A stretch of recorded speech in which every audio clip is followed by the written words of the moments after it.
बिस्मिल्लाहिर्रहमानिर्रहीम। अस्सलाम वालेकुम वरहमतुल्लाहि वबरकातुहू। उम्मीद है तमाम नाज़रीन खैर आफियत से होंगे। शाह ऑनलाइन कुरान अकेडमी में एक बार हम फिर से हाजिर हैं।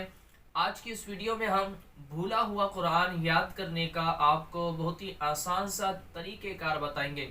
4 ऐसे स्टेप, ऐसे बुनियादी उसूल आपको बताएंगे इस वीडियो में कि जिसको अगर आप फॉलो कर लेंगे, जिस पर अगर आप अमल कर लेंगे, इंशाअल्लाह अज़्ज़वजल्ला आपने जो कुरान हिफ्ज़ किया था अगर वो भूल चुके हैं, अगर वो आपको याद नहीं रहा आपकी सुस्ती की बिना पर या किसी भी रीज़न की वजह से, तो अगर इस पर अमल करेंगे इंशाल्लाह आप वो भूला हुआ कुरान याद करने में दोबारा कामयाब हो जाएंगे और इंशाल्लाह आपको ऐसा याद रहेगा, फिर कभी आप भूलेंगे नहीं। अगर इन 4 बातों पर अमल करते रहेंगे, 4 उसूलों को अगर आप अपनाए रखेंगे, तो वीडियो को मुकम्मल देखिएगा, इंशाल्लाह इससे आपको काफ़ी फ़ायदा होगा। चैनल पर नए इसको सब्सक्राइब करके बेल आइकन पर क्लिक कर दें, इंशाल्लाह इस तरह की इन्फॉर्मेटिव वीडियोस आप तक पहुंचती रहेगी। तो कुरान मजीद फुरकान हमीद हिफ्ज़ करने की बहुत ज़्यादा बरक़ात है। कुरान और हदीस मुबारक के अंदर कुरान मजीद फुरकान हमीद हिफ्ज़ करने वालों के लिए बिशारतें हैं और उनके फ़ज़ाइल भी बयान किए गए हैं। तो वहीं पर ही जिन्होंने कुरान हिफ्ज़ करके भुला दिया है उनके लिए सज़ाएँ भी हैं, वईदात भी हैं कि उनको अंधा उठाया जाएगा, मजजूम की कैफियत वाला उठाया जाएगा। नहीं, इस तरीके से हाफिज़ कुरान जो हिफ्ज़ कुरान करते हैं, करने के बाद भूल जाते हैं, तो उनके लिए वईदात भी हैं। तो डर जाना चाहिए उन लोगों को जिन्होंने कुरान हिफ्ज़ किया उसके बाद वो अपने कुरान को सुस्ती की बिना पर या किसी भी रीज़न की वजह से भूल चुके हैं। तो आए इंशाअल्लाह अज़्ज़वजल्ला आज हम आपको इस वीडियो के अंदर वो भूला हुआ कुरान याद करने का आसान तरीके बात बताते हैं। तो 4 स्टेप है, 4 उसूल है, इन पर आपने अमल करना है।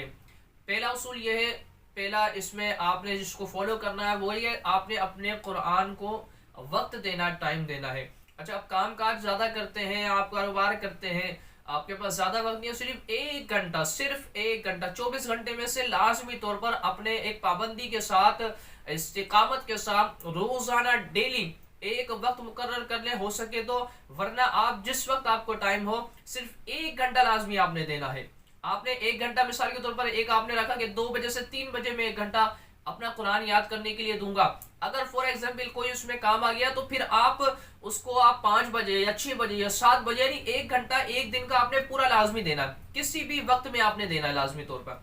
जैसे भाई नमाज कज़ा हो जाती है, नमाज कज़ा होती है तो हम उसको बाद में अदा करते हैं, इसी तरीके से हमारा जो वक्त मुकर्रर था अगर उसमें नहीं पढ़ सके तो दूसरे वक्त में लाजमी तौर पर 1 घंटा आपने लाजमी याद करना है।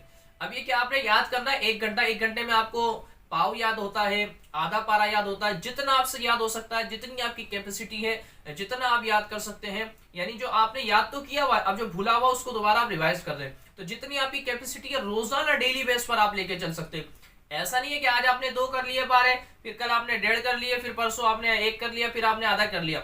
आपने कम से ज्यादा की तरफ जाना, ज्यादा से कम की तरफ नहीं आना। ठीक है, बात आपके समझ में आ गई होगी क्योंकि आप माशाल्लाह जो हाफिज कुरान है वो मेरी बातों को बाखूबी समझ रहे होंगे। तो कि शुरू के अंदर आप अपनी कैपेसिटी को देखकर आपने पाव पारा मिसाल के तौर पर आपने याद कर लिया 1 घंटे के अंदर। अब आपने 1 घंटे में याद करा, पहला आपने काम ये कर लिया। दूसरा काम आपने जो करना है, दूसरा जो काम आपने जिसको फॉलो करना है वो ये है कि जो आपने याद किया है उसको आपने सुनना भी है। किसी भी अच्छे कारी की आवाज़, जिसकी आवाज़ आपको भाती है और आपके दिल पर चोट करती है, और ये कुरान तो वैसे ही रहमत और बरकतों वाला है, कुरान सुनने में तो वैसे ही कैफियत आती है, लेकिन किसी की आवाज़ के अंदर भी ऐसा दर्द होता है कि और सुनने में मज़ा आता है।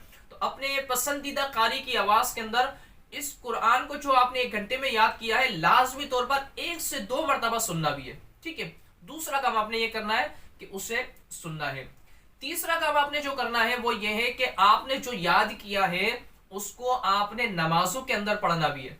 ठीक है, नमाजें आप पढ़ते हैं माशाल्लाह 5 वक्त की, तो नमाजें जो पढ़ते हैं अब जमात के साथ, तो आप फर्ज जमात के साथ पढ़ेंगे, जो नवाफिल और सुन्नतें पढ़ रहे हैं आप, तो उसमें जो आपने कुरान याद किया है, जो आपने सिपारे आधा पाव हो गया या आधा पारा हो गया, जितना भी आपने याद किया है वो आपने कुरान की तिलावत नमाज में करनी है।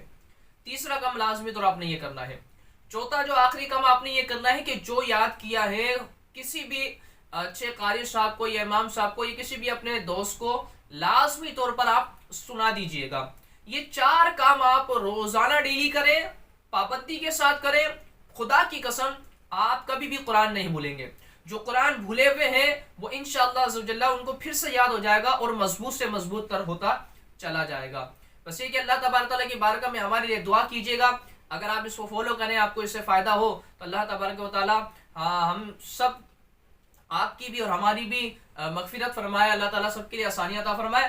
دعا میں یاد رکھیے گا. اور اگر آپ پراپر طور پر کورس کرنا چاہتے ہیں تو شاہ آن لائن قرآن اکیڈمی کو جوائن کر لیجئے گا. انشاءاللہ آپ کو بھولا ہوا قرآن یاد کرنے کے لیے اب کلاسز ہیں الحمدللہ کہ جو منزل دہرانا چاہتے ہیں یا آپ کے سب کی اپنے جو قرآن یاد رکھنا چاہتے ہیں یا حفظ کرنا چاہتے ہیں یا ناظرہ پڑھنا چاہتے ہیں, فار ایگزامپل کوئی سے بھی کورسز کرنا چاہتے ہیں تو آپ لوگ ہم سے لازمی طور پر واٹس ایپ پہ رابطہ کیجیے گا. اللہ تبارک و تعالی ہم سب پر اپنا فضل و کرم رکھے اور جنہوں نے قرآن کو یاد کیا بھول چکے ہیں اللہ تعالیٰ انہیں دوبارہ یاد کرنے کی توفیق عطا فرمائے.